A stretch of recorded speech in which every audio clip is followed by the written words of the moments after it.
తెలంగాణ రాజకీయాల్లో ఎమ్మెల్యేల అనర్హత పిటిషన్ల అంశంపై సుప్రీంకోర్టు సీరియస్ కావడంతో అసెంబ్లీ స్పీకర్ గడ్డం ప్రసాద్ కుమార్ వేగం పెంచారు.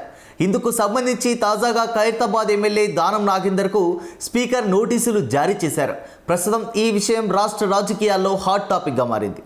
ఈ నెల 30వ తేదీన ఉదయం స్పీకర్ కార్యాలయంలో హాజరు కావాలని దానం నాగేందర్ను ఆదేశించారు. అదేవిధంగా ఫిర్యాదు చేసిన బీఆర్ఎస్ ఎమ్మెల్యే పాడి కౌశిక్ రెడ్డికి కూడా నోటీసులు అందాయి.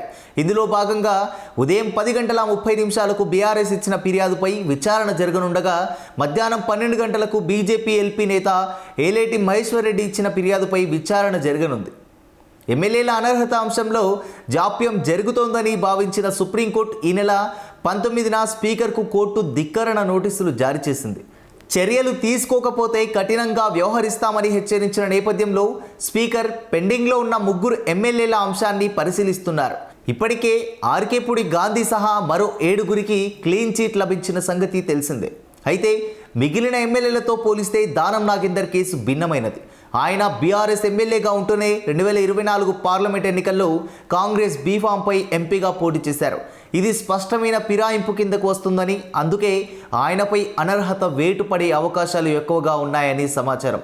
అయితే మొత్తానికి 30వ తేదీన జరిగే విచారణ తెలంగాణ రాజకీయాల్లో పెను మార్పులకు దారి తీసేలా కనిపిస్తోంది.